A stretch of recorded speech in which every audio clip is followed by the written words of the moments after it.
नमस्कार मंडळी, बाजारात गाड्यावर मिळणारा आहे आलू टिक्की छोले चाट मी घरच्या घरी केलं आहे आणि परफेक्ट असे झाले होते। त्यासाठी मी छोले घेतले, त्यात पाणी टाकून हळद मीठ हिंग टाकून उकळवून घेतलेले आहेत। ते उकळून बाजूला काढून घेतले, नंतर बटाटे उकळायला टाकले, धन्याची पावडर करून घेतली, जिऱ्याची पावडर करून ती बाजूला ठेवली आणि आता ही गोड खजूर चिंचेची चटणी करून थंड करायला ठेवले। बटाटे उकळून झालेले आहेत आणि ते सोलून सुद्धा झालेले आहेत। कांदे चिरेपर्यंत आपलं मातीचं भांडं गरम झालं आहे, त्यात तेल टाकून जिरे टाकलं आहे, नंतर त्याच्यात कांदा टाकला, कांद्यावर मीठ टाकलं जेणेकरून आपला कांदा लवकर भाजला जाईल।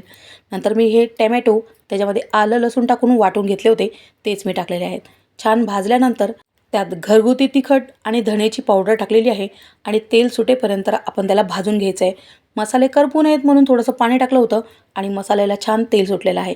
नंतर हे छोले टाकून घेतले, थोडेसे छोले वाटून सुद्धा टाकले होते आणि वरून कोथिंबीर टाकले। आता तयार आहेत आपले चटपटीत छोले। तोपर्यंत बटाटे किसून घेतले, त्यात वर हिरवी वाटलेली मिरची टाकलेली आहे, 1 चमचा हळद टाकलेला आहे, तिखट टाकलेले आहे घरगुती, त्यानंतर त्याच्यावर टाकलेले आहे आमचूर पावडर, नंतर हिंग, धने पावडर, जिरे पावडर, चाट मसाला, मीठ आणि कोथिंबीर हे सगळं टाकून छान मिक्स करून घेतलं। त्याच्या छोट्या छोट्या टिक्की करून घेतल्या।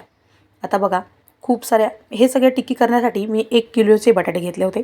आता नॉनस्टिक पॅनवर थोडंसं तेल टाकून घेतलं आणि त्याच्यावर ह्या सगळ्या टिक्की ठेवून घेतल्या आणि आता मीडियम टू हाय फ्लेमवर हे सगळे टिक्की मी तळून घेतल्यात। आता प्लेटमध्ये मी 1 टिक्की घेतली आहे, त्याच्यावर हा छोले मसाला टाकलेला आहे। या व्हिडिओचा डिटेल व्हिडिओसुद्धा टाकलेला आहे, जर तुम्हाला बघायला आवडत असेल तर नक्की बघा। आता मी त्याच्यावरती शेव टाकलेली आहे, आंबट गोड चटणी, तिखट चटणी सगळं टाकून गार्निश केलेलं आहे।